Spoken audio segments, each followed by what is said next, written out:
What is going on, everybody? Today I wanted to do a quick 360 walk around tour of my 2002 Chevrolet Tracker ZR2. Obviously can't miss the bright Chevy early 2000s Chevy yellow. But yeah, I wanted to do a quick tour on this. I'm considering doing a little off-road channel based around this thing, and I also just bought a 2008 Jeep Commander XK with the 5.7 liter V8 quadra drive 2 4-wheel drive system. It's bone stock, so definitely could do some videos, y'all could follow along with the build there. But today is about this thing.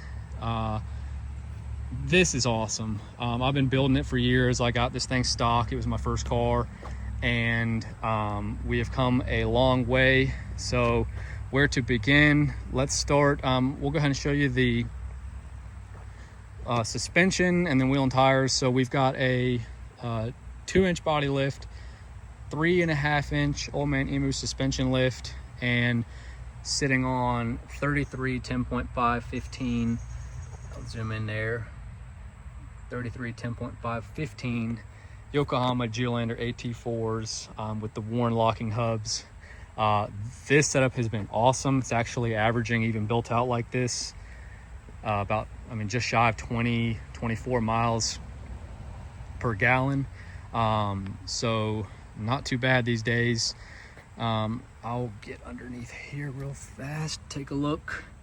Old Man Emu N10S front struts, Old Man Emu 2-inch lifted coils, the heavy duty, and then a 1 1/8 coil spacer on top.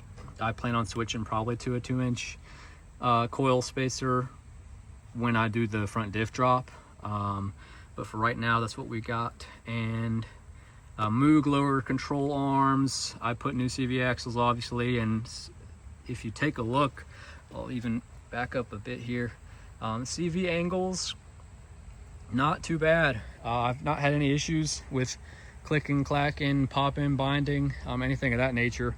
And especially with a front diff drop, might even make it a little bit happier, but still no issues so far. Moving on real quick, the bumpers and the lights. KC Apollo 6-inch lights, rough country amber. I use them as fog lights. Those are awesome. So yes, all the lights work. I've got just a utility winch in there. I think it's 5,500 pounds is what it's rated for. And you're probably like, what use is that? But the curb weight of these Trackers is not but about 2,900 pounds stock. And even built out like this, I was really intentional with going with a super light wheel and tire setup. Definitely helps. And then you've got the fact that it's never gotten stuck. These things are light, man. This thing is a beast. I used to take it, even in prior forms, not even as built out, out with big rigs. And this thing, man, in the snow, mud, whatever, you go down all around, come right back out. Those big rigs would get stuck and leave those guys down there pretty mad. And this thing is wicked in the snow. Probably my favorite. This is definitely my go-to when we get snow here. These are the Coastal Off-Road DIY weld together kits for the front and the rear. By far my favorite part of the build, but also by far definitely the most expensive part of the build. The kits themselves were not cheap, and then the labor, I did not weld them myself. I did take that in for a shop, to a shop, and they said that was some of the most welding they'd ever done, because they have to be welded directly onto the vehicle. They do come off. I had to take them off. There's like these 4-inch bolts that go through the frame, and then the nut is welded to the frame on the back side. Not fun to get off. Did have to take them off when I did. They have a 3-stage Eastwood matte black coating on them to just help with rust, and obviously for looks. Probably gonna have it professionally sandblasted and powder coated eventually, but it's held up decent for about a year now. I've had no issues. we'll take a peek at the roof rack setup. This is the Smitty built Defender roof rack, sitting on top of some Reese crossbars. For y'all who are familiar, these stock Chevy crossbars are these little horrible plastic ones, and they're curved and they're no good. So wanted just a nice flat roof rack system for the roof rack to sit on. And then we got the Rough Country 6-foot awning mounted on the side here. Let's see what else. I'll take a peek at the interior. Interior is basically stock. I've done a really good job of keeping it in good condition, but a couple marks on the custom. These are the custom Carhartt seat covers in the saddle brown leather. Everyone's been impressed with those, actually, that's seen the build. This is my ultra gauge. It's obviously not on, but it gives all sorts of insights. That thing is actually awesome. I can do a separate video on the ultra gauge. It tells me my real-time actual speed, because naturally going from a 27-inch stock tire to a 33, the speedometer is like nowhere in the ballpark correct. It's like 15 miles an hour off, if you're above like 45 or 50 miles an hour. So and then it can also tell you, right now I have some gauges set for like engine temperature, air intake temperature, all sorts of good stuff. So I'm glad to do a separate video on that. If there's interest, y'all just let me know.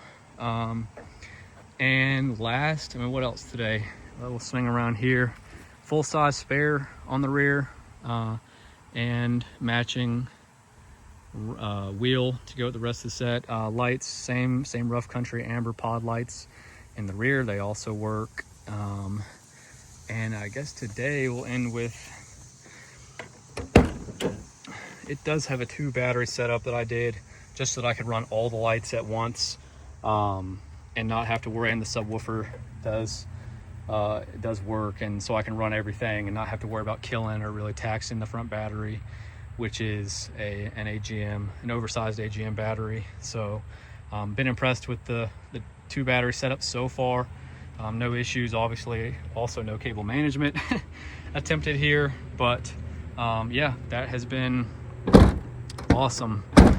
And front battery, I'll pop the hood super quick. We'll take a peek. Let me put this down.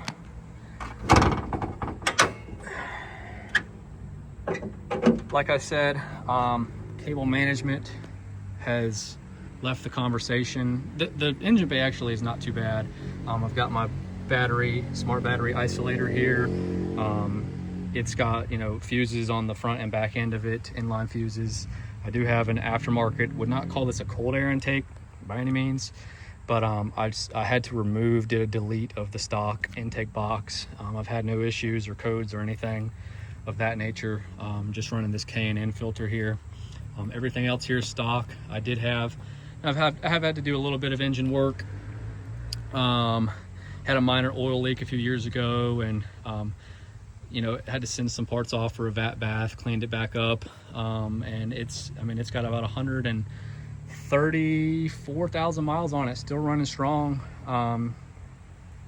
Video cut there trying to close the hood, but that's pretty much it. I just wanted to do a really quick walk around. I'm glad to do any as many follow-up videos, or if there's anything I touched on or showed today that you wanted to better look at. Pretty much everything that I've mentioned here, other than, like I said, some of the welding, and I definitely did not do the alignment. It needed like a crazy specialty alignment once I put the suspension underneath it, but just about 90% of everything else done here today I did myself.